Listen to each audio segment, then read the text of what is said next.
Bonjour à tous et bienvenue à ce nouveau Good Morning Market. Nous sommes le lundi 1er juillet 2019. Et actuellement, la trêve commerciale domine les marchés. Alors en effet, une trêve a été conclue entre Donald Trump et son homologue chinois.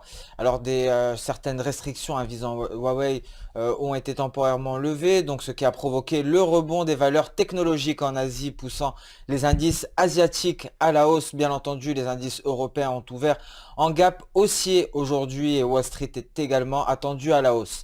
C'est donc un regain d'optimisme sur les marchés. Les actifs risqués sont recherchés et partent à la hausse. Passons sans plus tarder au calendrier économique du jour.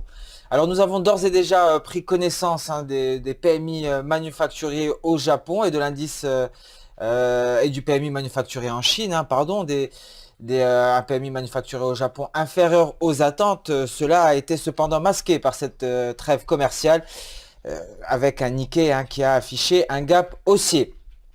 Nous avons également pris connaissance à 9h55 du PMI manufacturier en Allemagne et à 10h du PMI manufacturier en Europe, légèrement supérieur aux attentes. À partir de 10h30, ce sera le PMI manufacturier au Royaume-Uni et l'après-midi à 15h45, PMI manufacturier aux États-Unis et enfin à 16h, l'ISM manufacturier aux États-Unis pour terminer les publications du jour. Donc beaucoup de PMI manufacturier aujourd'hui. Passons sans plus tarder à la plateforme Xstation 5. Donc cette trêve commerciale, comme je vous l'ai dit, a profité aux actifs risqués, donc concrètement aux indices boursiers, aux paires en yens, et cela a permis également le rebond du dollar américain, comme vous pouvez le constater sur cette représentation graphique du dollar index qui représente le biais vert face à un panier de 6 paires de devises. Le dollar index est donc venu se rapprocher de cette trendline de long terme et a franchi sa résistance qui pourra en cours de séance redevenir support. Donc à voir. Alors effectivement, cette trêve commerciale a ramené le dollar américain à la hausse. Pourquoi? Car la Réserve fédérale américaine a beaucoup moins de raisons de baisser ses taux d'intérêt à la fin juillet. Donc une baisse des taux de la Réserve fédérale américaine qui est moins probable pour cette fin de mois de juillet, ce qui ramène le dollar américain à la hausse. Et mécaniquement, un euro-dollar à la baisse qui est revenu franchir le niveau des 1,1345 pour se rapprocher de sa résistance à 1,1313. Alors ce qui va être déterminant à ce niveau-là, ça sera la séance américaine. Allons-nous assister à un repli du dollar américain et donc à un retour de l'euro-dollar dans ce range, c'est-à-dire au-dessus du niveau des 1,1345 pour se rapprocher du niveau des 1,14. Donc seule la séance US nous permettra de nous l'assurer. Donc concrètement, l'euro-dollar pourrait retracer pour se resituer à ces niveaux-là sur support, le support des 1,1345. L'AUD-USD s'est replié, il était notamment très proche de l'objectif que nous nous étions fixé, de cette SSB à 0,7036. Même topo pour le NZD-USD qui avait d'ores et déjà atteint son objectif, son second objectif, qui s'est placé sur support sur sa SSB, donc sur son haut de nuage.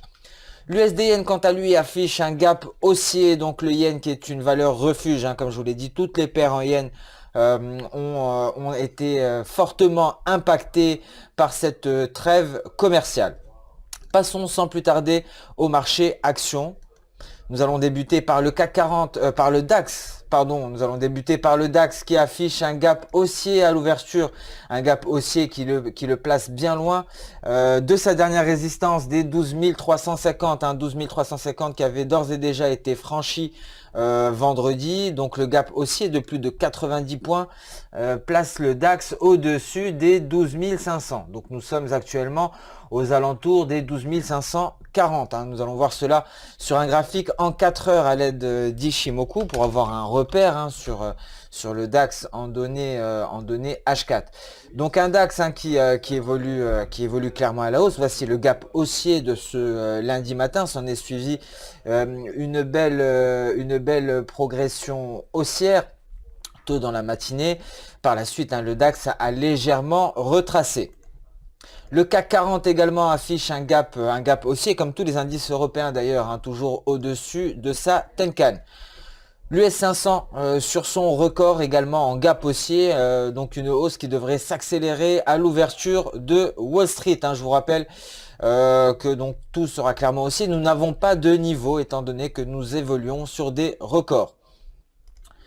L'indice russe, hein, également en gap haussier, est venu se placer de l'autre côté de sa résistance devenue support, hein. Donc si l'indice russe, le RS50 poursuivait sa hausse, il pourrait aller chercher sa prochaine résistance à 1410 environ, donc à 1410.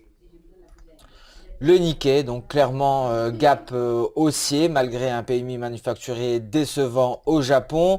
Donc un Nikkei qui vient se placer de l'autre côté de son nuage, hein. Le gap lui a simplement permis de traverser son nuage avec une absence de cotation à l'intérieur de celui-ci. Je vous rappelle que vendredi, le Nikkei était en support, hein, sur sa Tenkan, était donc à quelques points du bas de son nuage. Le gap haussier le ramène donc de l'autre côté en support sur sa SSB.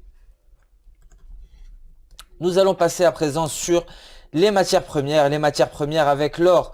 L'or qui se replie en gap baissier, qui revient chercher sa Tenkan. Alors en effet, l'attrait pour les valeurs risquées, pour les actifs risqués, pousse les investisseurs à vendre l'or qu'ils avaient en portefeuille. Donc l'or est revenu sur sa Tenkan actuellement, donc à mi-chemin entre son précédent support et sa prochaine résistance. Le pétrole à présent qui avait accusé d'un net repli, hein, dans le doute effectivement pendant le G20, mais également il faut savoir que les pays de l'OPEP, hein, sont en train de se concerter pour une probable prolongation du pacte visant à réduire la production de pétrole pour soutenir les cours. Nous prendrons connaissance, hein, de la décision en cours de séance. Et donc la trêve commerciale, hein, qui a ramené le pétrole vers notre objectif, l'objectif que nous nous étions fixé, un objectif qui était représenté par ce palier de Kijun et qui représente les 66,40 $. Alors si une trêve, une prolongation du pacte des pays de l'OPEP était confirmée en cours de séance, hein, la progression du baril de Brent devrait se maintenir en direction de son prochain niveau, donc un niveau qui est représenté tout d'abord par les 68 $ avant d'aller chercher ce niveau de SSB à 69,30 $. Avant cela, nous devons attendre la confirmation de la part des pays de l'OPEP, et donc si c'est le cas, la hausse des pétroles devrait se poursuivre.